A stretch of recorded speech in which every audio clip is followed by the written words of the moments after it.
At the freshman welcome mixer, a girl from the incoming class suddenly cornered my childhood best friend, David, who has autism.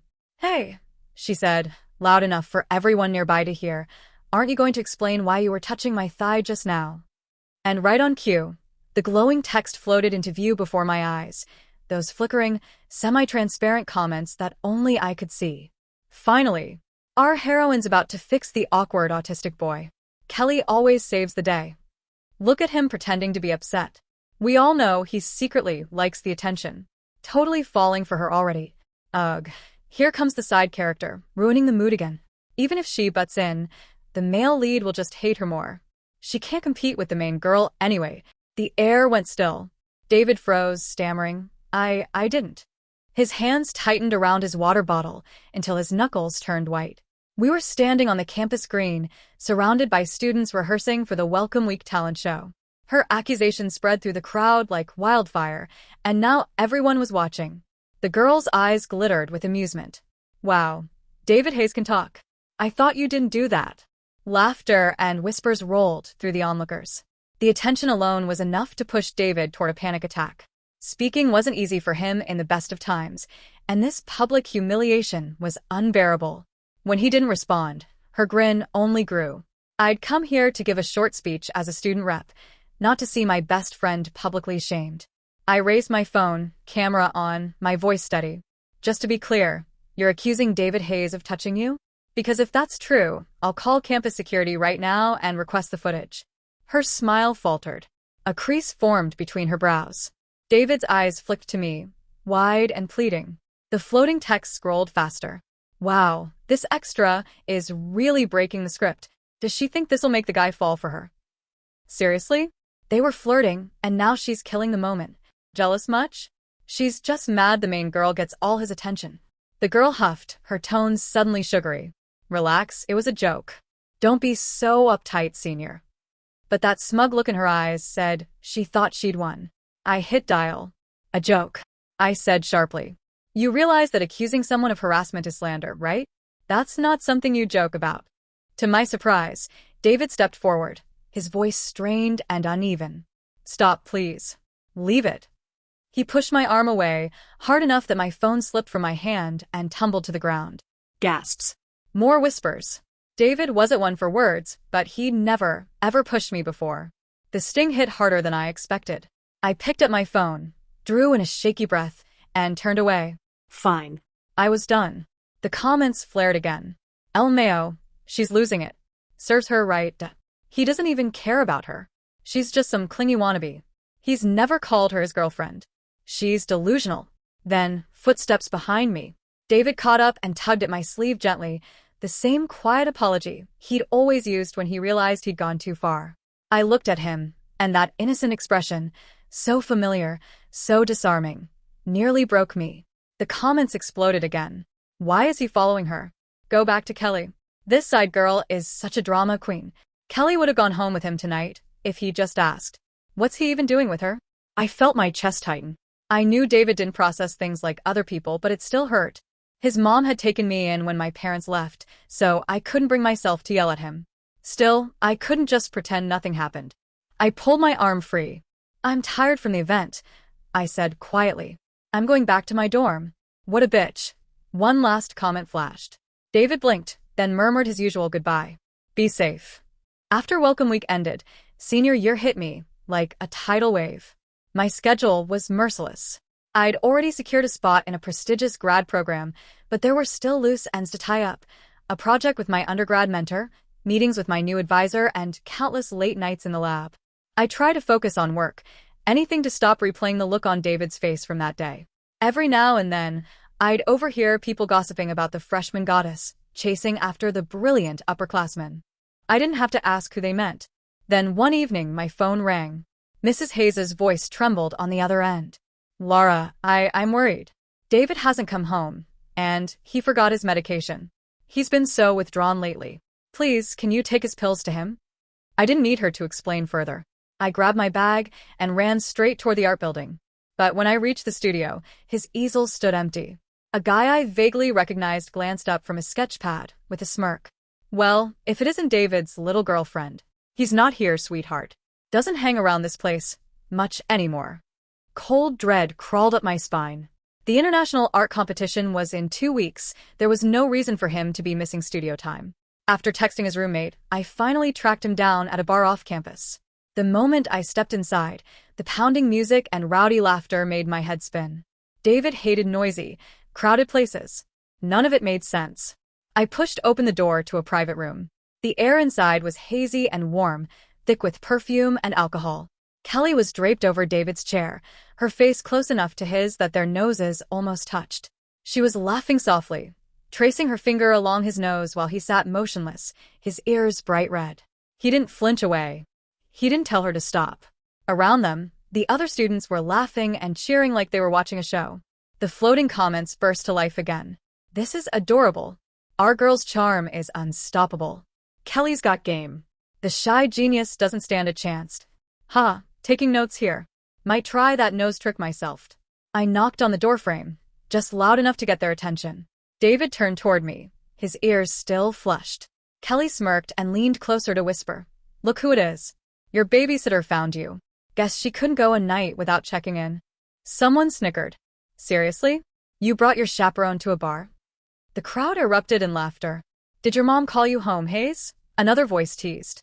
David's glare hit me like ice, silent, sharp, and full of resentment. Kelly looked triumphant. Sorry, Laura, she said with mock sweetness. I think David's staying here tonight. With me. The comment feed turned savage. Does she really think she can just show up and claim him? Classic jealous side character energy. Please, she's only making the main couple stronger. I exhaled slowly, then tossed the small pill bottle from my bag straight into David's lap. Kelly grabbed it before he could. Risperidone, she read, squinting at the label. What's this for? David froze. He didn't answer. Instead, he bent to check the contents of my bag that had spilled onto the floor, avoiding my gaze completely. He didn't have to tell me. I already knew what would happen if he skipped his dose. The memory slammed into me. Years ago, when Mrs. Hayes had to leave town suddenly, I'd gone to their house to check on him, only to find him on the bathroom floor. His skin was pale, his expression empty, his hands steady as he carved shallow lines into his own body with a utility knife. There was no pain in his eyes, no fear, just blank detachment. I tackled him, grabbing the blade with my bare hands to stop him. I still carried the scar on my palm, a pale reminder of that night. Since then, I'd never gone anywhere without a spare bottle of his medication. And David knew that. Kelly smirked, her voice dripping with mockery. David, this isn't that kind of pill, right? Wow, Laura must really care about your, personal needs. You should probably thank her. Her gaze flicked downward with a sly grin. I mean, you did say you two were just friends. That's some next-level friendship. My field of vision filled with glowing text. Kelly is a queen. She's so savage. Finally, someone said it. I frowned, not understanding what was so entertaining about this. I'd done what I came to do. It was time to leave. As I turned to go, David suddenly stood up. Wait, he said quietly. I'll walk you back. Guilt, maybe. Or his attempt to make things right. Kelly's smile faltered, just slightly, though she hid it behind another playful smirk. The comments rolled in fast. Ugh, not her again. She's literally ruining every scene. Can the side character disappear already? She's exhausting. Don't worry, the plot's about to move. The male lead's gonna give up the international art competition for the female lead, stay in town for grad school, and the side chick will end up transferring, get crushed by her professor, and kill herself. Then we get the happy ending we deserve. I froze, staring at the words hovering in the air, my pulse hammering. Kelly rose from her seat and slid between us, her tones suddenly sweet. Hey, remember our deal? She said, loud enough for the others to hear. You lost the bet, so you owe me tonight. Don't think you can back out now. The laughter that followed was cruel, echoing through the dim room. David's face flushed red. He glanced at me helplessly, his mouth opening but no words coming out. I exhaled. You don't have to walk me. I can get back on my own. Then, before turning away, I met his eyes. We're still applying to Stanton University together, right? That was the plan, always had been. I was already guaranteed a spot. All David needed was a solid entry for the art competition, and his acceptance would be a done deal. He was brilliant, but life hadn't been kind. His mother's illness had kept him from competing for 2 consecutive years. I could have gone to Stanton for undergrad, but I'd chosen to stay at this school for him. And he knew it. We had promised we'd go to grad school together. I couldn't accept that everything the comments said, their scripted, heartless predictions, could actually come true. David nodded, firm and deliberate. Relief swept through me. The comments were just noise. None of that nonsense would happen. Over the next few days, I buried myself in lab work, keeping one eye on the calendar. When the last day for the competition submissions arrived, I texted him just to make sure he'd sent his portfolio. After a long pause, his reply came, a single okay emoji. I smiled faintly, tension leaving my chest. But later that evening, as I was reading a paper, the glowing words appeared again. The male lead just got a call from our girl. Look how fast he's running to her. Kelly's such a genius, pretending to be in trouble to test his love. This is it. Once they meet, they're finally going to confess. My stomach dropped. I grabbed my phone and called David. It rang twice, then went to voicemail. I tried again. And again. Each time, he declined the call. The comments turned vicious. Why is this desperate girl blowing up his phone right now? She's so obsessed. Can't she tell he's busy with a real heroine? She needs to move on. She's not part of this story. The words on my screen blurred as tears stung my eyes. Hours later, my phone finally buzzed. It was a text from David.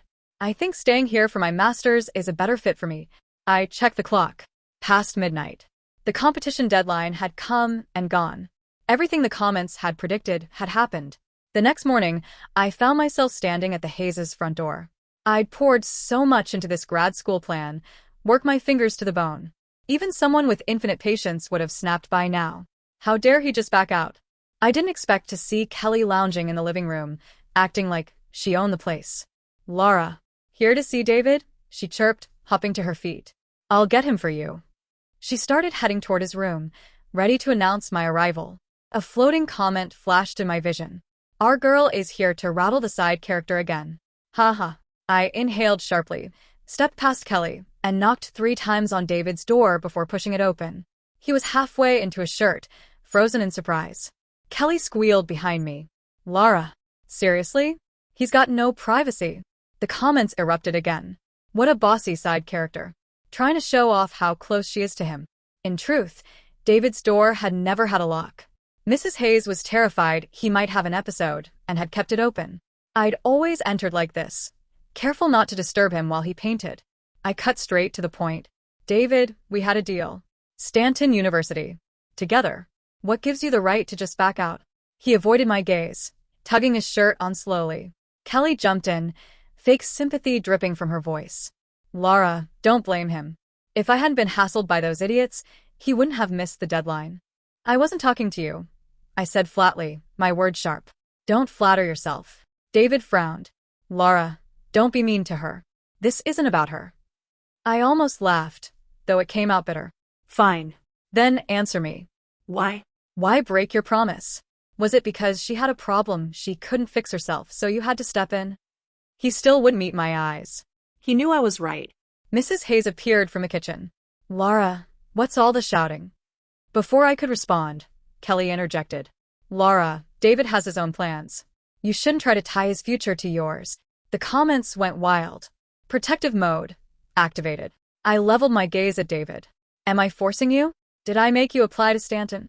He stayed silent for a long moment, then finally muttered, I want to stay here. My chest went cold. He hadn't answered my question. He had betrayed me. Kelly's triumphant smile returned. See, Laura? You can't always expect him to bend for you. You'll ruin his future. Her tone was sickly sweet. He's a genius. He knows what's best. David said nothing, silence as agreement. Mrs. Hayes's expression tightened. Laura, we're proud you got into Stanton. But if David wants to stay, you need to respect that. He's not a child anymore. You can't always manage his life for him. You too need to be mindful of appearances. My heart turned to ice. My parents had been absent for most of my life. Mrs. Hayes had been my family, warmth, dinners, care. I'd dedicated myself to protecting David, shielding him from bullies and cruelty for over a decade. My future had been planned around him. And she knew it. She knew about our Stanton plan. Yet now, I was a burden in her eyes. The comments celebrated.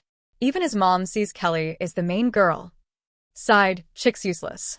The main heroine wins again. Pale face incoming. Finally, drama done right. Then I noticed something new. Ever since David spoke, Mrs. Hayes hadn't taken her eyes off Kelly. Her expression was a mixture of surprise and delight. She could see the difference in how David treated this girl. Without hesitation, she had already chosen him and Kelly. All my strength drained away. After all these years, I was still just an outsider. This wasn't my family. I didn't want it anymore. Fine, I said, my voice hollow. From now on, David is no longer my problem. I had always let Mrs. Hayes try to orchestrate something between David and me, never resisting. I'd craved a real family, a sense of belonging, even if my feelings for David were always more protective sister than romantic. But now it was clear. David didn't need me anymore. With that, my debt to her was done. The Hayes family would never be mine. The hope I'd clung to for so long was nothing but a childish fantasy. I left their house with a hard resolve. Pulling out my phone, I sent a message to my academic advisor. I was officially withdrawing my application for the graduate program I'd worked so hard to secure. Then, I contacted someone I hadn't reached out to in years. Dad, I want to apply to a graduate program abroad. Can you help me, just this once? After my mother's sudden death, my father had remarried quickly. I knew his business was thriving, but I'd never felt a real connection to him or his new family. Every New Year, he sent perfunctory greetings, half-hearted attempts to make up for the absent father he'd been. My mentor had once offered to recommend me for a PhD abroad under his former professor, disappointed when I chose Stanton instead. This time, I would prioritize only my future. His reply came almost immediately. Laura, have you picked a school? This is incredible. Of course I'll support you. Within moments, he called. Laura, I had no idea you were aiming for such a top-tier program. That's my girl. So brilliant. His voice was electric with pride I'd never heard before. Don't worry about money. $5,000 a month for living expenses. Tuition covered separately. I could barely find my voice. Thank you, I whispered. When I told my mentor, he was overjoyed. Laura, you have the talent and drive. Studying abroad will open so many doors. I'll write your recommendation immediately. Start preparing. A spark of real excitement ignited within me for the first time in months. I buried myself in exam prep. Since leaving the Hayes home, I hadn't heard from Mrs. Hayes. David, though, occasionally texted, asking about my post-graduation plans. I deleted every message without replying. Maybe, as someone with autism, he didn't fully grasp the consequences of his actions. Maybe his instinct was always to protect the person he cared about most. But the repeated pain he caused me in the process, he didn't deserve the title of friend. It was no surprise, then, that he and Kelly eventually cornered me outside the women's dorm. Laura, David said, cutting to the chase. Don't go to Stanton. Stay here with me. I frowned. His self-absorption was staggering. Stanton was leagues better than our current school. I had sacrificed a better college to stay here with him when he'd earned an art scholarship. After everything, why did he assume I'd throw away my future for him again? I made it crystal clear. David, I said, each word deliberate. Where I go has nothing to do with you. The comments went wild. WTF. Why is he still chasing her? Drama queen side character strikes again. One more chapter with her, and I swear. David stared, stunned. In 16 years, I had never spoken to him with this kind of cold detachment. Kelly blinked, her innocent act masking her manipulation. Laura, don't be upset. The other day was my fault. You two are close, and you don't know anyone at Stanton.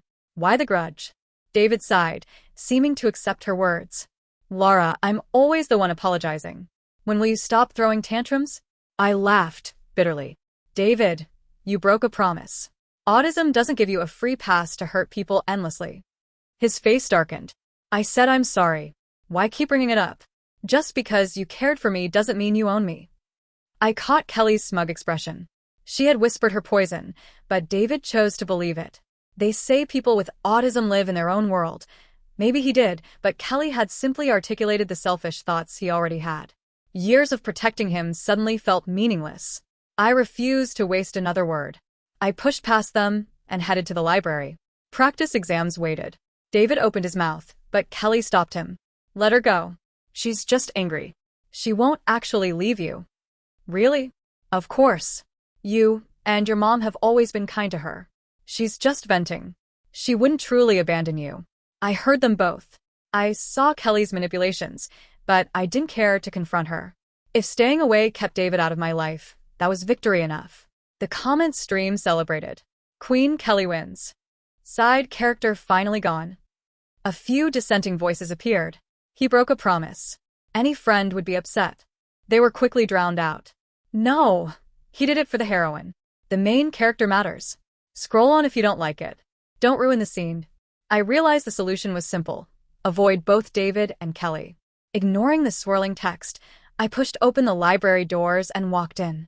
I was buried so deep in GRE prep that I didn't even notice the test date landed on my birthday.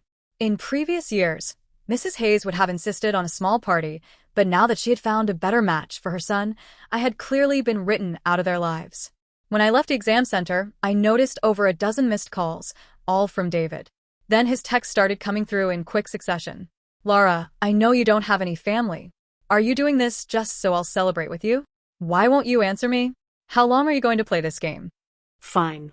Guess I was the idiot for caring. If you've got the guts, don't ever contact me again. I just stared at the screen, baffled. Had he always been this unstable, or had I just refused to see it? Either way, it wasn't my problem anymore. After the GRE came the TOEFL. Starting late meant I had to work twice as hard, but I was confident in my English and my research background. By December, I had submitted all my applications.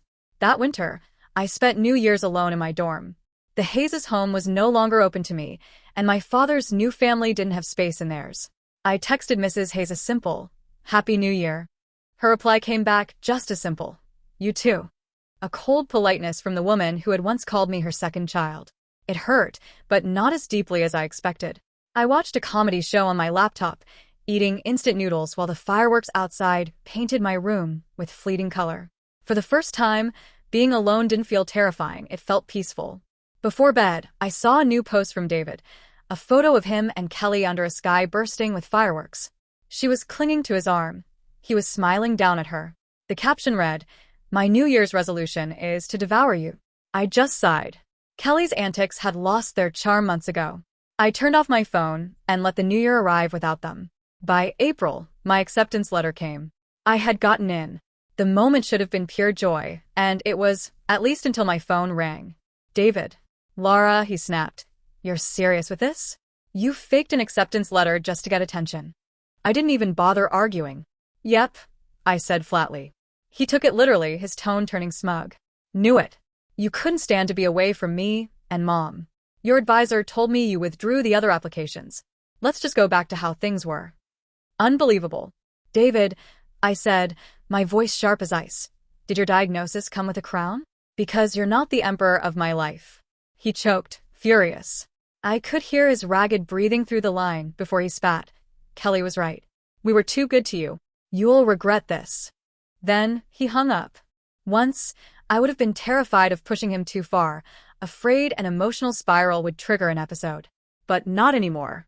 His meltdowns, his moods, his pain, they were no longer my responsibility. My new advisor wanted me to arrive early to get settled in the lab, so I missed my graduation ceremony. I was already in the United States when my roommate sent me photos from the event. She called later, her voice buzzing with gossip. "By the way, your genius best friend totally lost it. When the list of distinguished graduates went up, he saw your name and stormed the stage screaming for you. His mom had to drag him out so the ceremony could continue." I froze. So he'd finally realized where I'd really gone. But again, his crisis was no longer mine. With my father's financial support, I rented a cozy apartment near campus. My advisor was a kind but demanding man, sharp-witted and endlessly curious. Settling into a new life abroad was smoother than I had expected. Within months, I had friends, a routine, and a sense of calm I hadn't felt in years. Sometimes, dinner for one felt lonely, but I'd remind myself there was no one waiting for me back home, and that was okay. Then one night, my phone rang. Mrs. Hayes. Her voice trembled. "Laura, please. Can you come back? David's getting worse. He won't leave his room. He's hurting himself." I exhaled slowly. "Mrs. Hayes, if he's unwell, he needs a doctor. I'm not his cure." She gave a bitter laugh. "He keeps asking for you. Please, Laura, I'll pay for your flight, anything you want. Just talk to him." My chest tightened, not with sympathy, but with exhaustion. "You told me to stay away." Do you really think I'm someone you can call back whenever it's convenient? There was only silence, then a string of broken apologies. I remembered all the years she'd cared for me, all the dinners and warmth she had once given. Against my better judgment, I agreed to a short phone call. Laura? David's voice was raw, hoarse, nothing like the confident boy I once knew. Why did you leave? Why won't you forgive me? David, I said softly, like you told me once, I've been beside you for over a decade. It was time I gave you your freedom. No, he burst out. That's not what I wanted. I was just confused. Kelly said you were spoiled, that if I ignored you, you'd come crawling back because you had no one else. The old pain returned, sharp and cold. David, I whispered, you say you love me, but you knew I had no one. And you still chose to turn your back on me. I could hear him trembling, muttering apologies that meant nothing. David, I said finally, steady and calm, you made your choice. Now you have to live with it. Stop using your illness as an excuse to hurt people. There was silence on the other end. Then, faintly, I'm sorry. I was wrong. But it was too late. The part of me that had once cared was already gone. After I hung up the phone, the comments that had been absent for months suddenly reappeared, floating before my eyes like mischievous phantoms. What is the male lead doing? Ignoring the female lead just to beg the side character for forgiveness. This plot has completely derailed. What is happening? Was the side character supposed to go to SU and face terrible consequences? Why is she studying abroad? I slammed my laptop shut, glaring at the floating text. Screw you idiots. Do you think a side character's life doesn't matter? The comments froze. Then, for the first time, they seemed to react to me directly. HYSHIT. Did she just swear at us? OMG, she can see us. What? Is this a system glitch? Someone call the admin. And just like that, they vanished. I exhaled, a mixture of relief and triumph. I knew I wouldn't get an apology, but I didn't need one. I wasn't the main character in their story, and I didn't care. My life was mine, and I would write it on my own terms. Life settled into a calm, predictable rhythm, lab work, study sessions, and quiet days in my apartment. My father called occasionally, steering the conversation toward the idea of me joining his company after graduation. I listened politely, never committing, but always keeping the door open.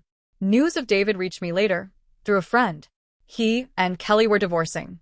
Apparently, after our conversation, he had tried to end things, but Kelly had retaliated by spreading a campus-wide scandal claiming he had gotten her pregnant. David became ostracized, his studies halted, and his reputation destroyed. Cornered, he married her under duress, only to discover the pregnancy had been fabricated.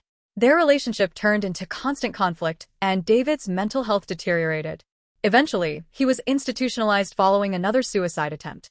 Expelled from graduate school, his artistic career ended. In a final, shocking turn, Mrs. Hayes poisoned Kelly's drink in a fit of rage. She was sentenced to 15 years in prison. Kelly survived but suffered severe organ damage, condemned to a lifetime dependent on machines. By that time, I was completing my PhD. I felt nothing but gratitude for the choices I had made. Studying abroad had made me self-reliant, confident, and capable of carving my own path. Job offers flooded in from top companies worldwide even before graduation. The longing for a home, for a family that had never truly been mine, had faded. Instead, I looked forward to each new day, eager to explore the future I had built for myself. The world was finally mine, and I was ready.